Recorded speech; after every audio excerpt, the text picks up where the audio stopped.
Just over a century ago, the motion camera was invented and changed forever the way we recall our history. For the first time, we could see life through the eyes of ordinary people.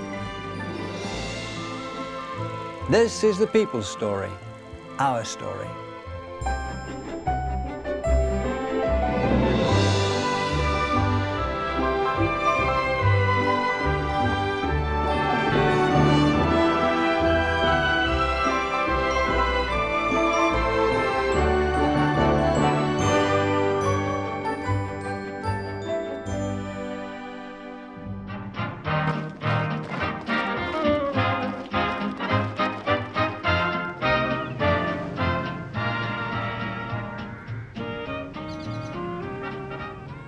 This is the magnificent Osterley Park in the southwest of London. And this, in 1941, was the first independent training school for the Home Guard, using these woods, these lakes, to train for the defence on land of this country. Home Guard recruits were taught all sorts of unconventional ways of fighting. Everything from camouflage techniques to the art of mixing homemade explosives, knife fighting, hand-to-hand combat. When France surrendered to Hitler's troops in 1940, the people of Britain steeled themselves for the anticipated German invasion. With most able-bodied men under the age of 40 already called up, the government put out a call for a new force of home defence volunteers. They needed 150,000 men, but within 2 months, almost 1.5 million had signed up. They were called the Local Defence Volunteers, but were later dubbed the Home Guard by Winston Churchill. Today, we'll be saluting their incredible bravery.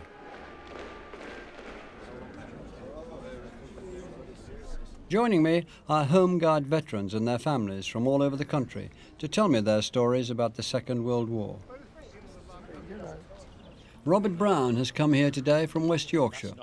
His father, George, was the company commander of the Thornton Home Guard. We're about to take Robert back to the 40s to see a remarkable film made in his hometown of Thornton in Yorkshire.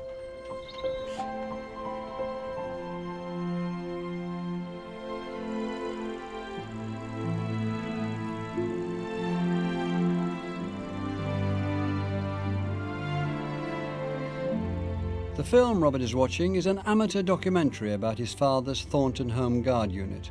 It's been preserved for posterity by the Yorkshire Film Archive.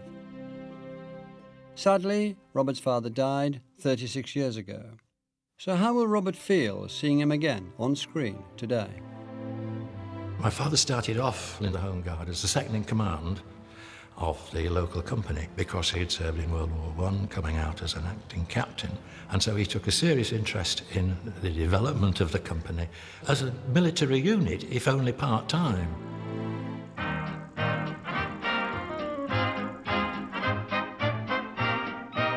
This silent film was made towards the end of the war by two of the company's sergeants.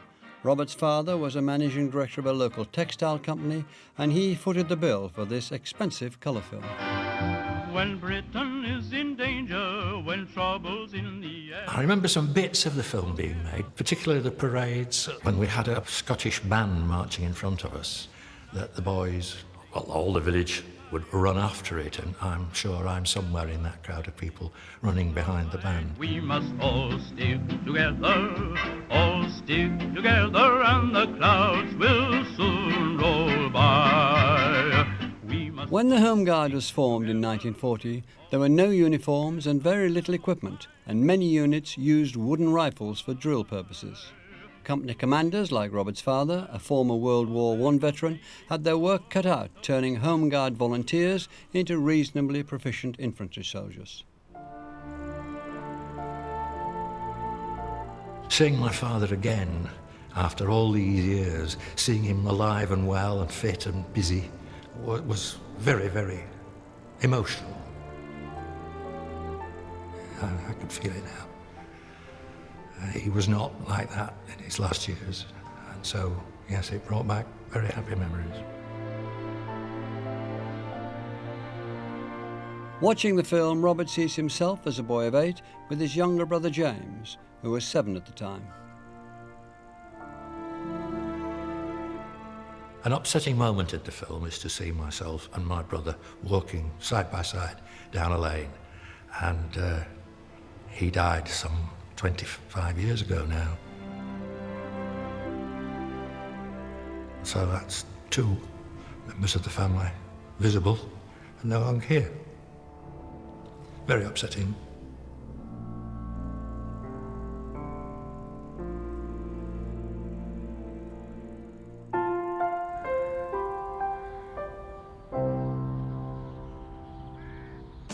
It was government policy that only men could participate in combat duty, so women weren't officially admitted into the Home Guard until May 1943, when the real threat of invasion had passed away.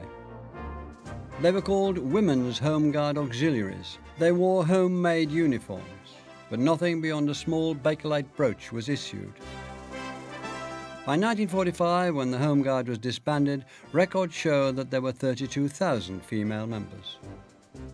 But the armed Home Guard remained the preserve of men, some as old as 80 and boys as young as 14. I'm meeting one of Osterley's youngest recruits, Sir James Spicer. It's a great privilege. Here we are in Osterley Park, and I was here actually in the Home Guard when I was 14, and most of the other people there were 40 plus, and they'd all served in the First World War. And when did you do at 14? Did they let you do the real stuff? Everything. Train? Yes, yes. And of course, in this part of the world, we were very, very important because we all expected to see parachutists coming down, and so we had to cover the whole area. And we had to do it by night and know each of these places so that we could turn out in a hurry.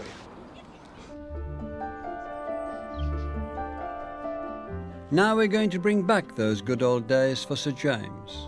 He's about to watch a training film that was commissioned by the West Sussex Home Guard in 1941 called Procedures in the Event of an Enemy Attack. Oh, by the way, I've heard the whisper that the GOC might be coming around when the work's completed, so be on your toes. If I get wind of it in time, we'll be on the posts. It's set in the fictional town of Warnbridge, and no one knows who the actors are, probably Home Guard recruits, just like Sir James. Jenkins, take this to Sergeant Connor. Tell him to phone up headquarters and let them know the old man's on his way.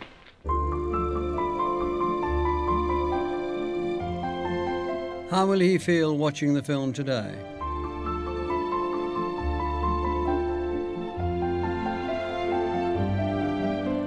We just did our jobs as private soldiers, and I used to enjoy so much standing outside on guard with a fixed bayonet and shouting to the commanding officer, "Halt, who goes there?"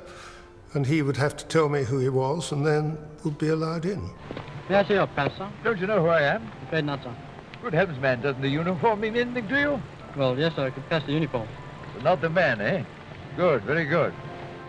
The film reminds Sir James of his days as an army cadet, desperate to sign up. I would have joined the Home Guard the day it was formed, but the CO was a headmaster of a school and who knew me and knew that I was only 13. So I had to go away and come back another day, and I was an air raid messenger in London until I was able to get into the Home Guard, and then I was lucky enough to get into a commando section of the Home Guard. Good man, that. Knows his job. Polite but firm. We had a job to do, we were ready to do it, and about the only thing that I understood in that film was that we were ready to die for it. Well, we were.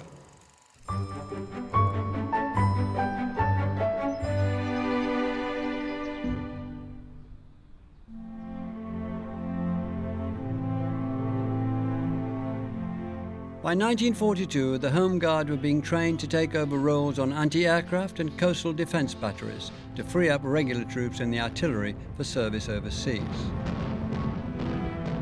The training was very specialised and technical, and one Home Guard member who undertook it is 87-year-old Bill Horn from Kent.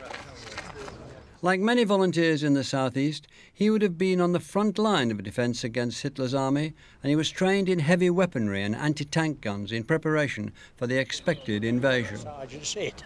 You think you were well prepared? Yes.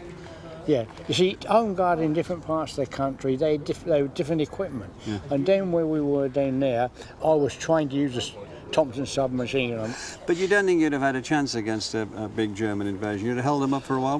You must have discussed this. What did you say? I very much doubt, from the way we were and how we felt, all right, we would have probably have had a go, but I don't think it would have lasted very long. We're about to wind the clock back now over 70 years for Bill and take him back to the time he was prepared to make the ultimate sacrifice for his country as a member of the Home Guard.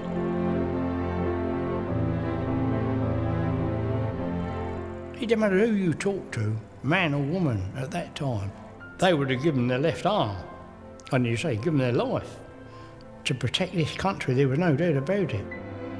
Bill later saw active service with the Royal Electrical Engineers, but he took his early Home Guard duties just as seriously. Will watching our films today remind him why he volunteered? I joined the Home Guard because I wanted to do my bit. I wanted a future, and I knew that future wouldn't exist if the invasion took place. I wanted a future, not just for me, but for everybody. Everybody felt that they were doing their bit as much as they could.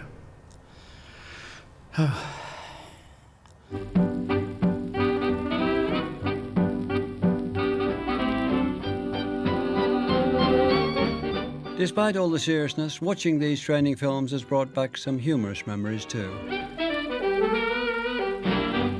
On goes the General's party towards Valley Wood, which has been wired in accordance with Major North's suggestion. Look out! Sloop, CO, blimey. That's exactly how we did train. It is reality. That's exactly how it happened. I mean, when they're walking across the field, they trip over the rope with the tins on the end. That's the sort of thing we done. And it really did happen. But you see, the comical part is that the officers they weren't so intelligent as what we were. That's basically what it was. We used to do things deliberately and make them make a fool of themselves. It helped to lighten the load a bit, really, that's all. I knew it weren't no blinking Germans. Germans don't make half the row that generals do. Germans don't. How long we got to stop here for, Bill? Till the blinking brass hats have been around. Wait. Surely can't do that. Pillbox is a bit obvious, isn't it? Yes, sir. Decoy. Position covered from over there. It took me right back. It was so real. I wasn't in that cinema watching a film. I was back in time in 1940. All comes back, doesn't it, to you? Just like it was.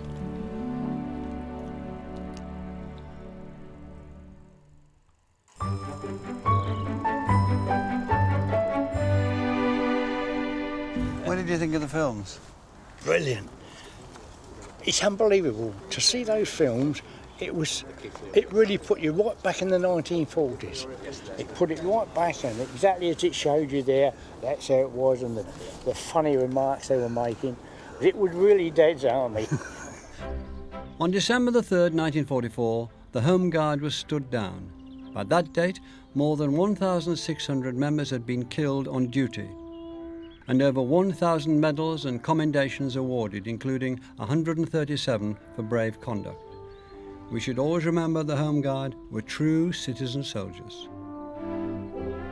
What's most struck me today is that a lot of those people who were in the Home Guards still find refuge in jokes and the fun of it, treating danger very lightly. But behind it, there was a serious purpose. They were a thin khaki line against Hitler's troops who were ready to come over here.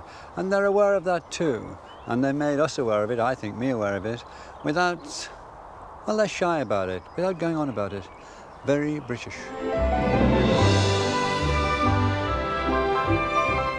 I'm hoping you'll enjoy this, my personal choice from BBC iPlayer, Black and British, A Forgotten History with David Olusoga, streaming now.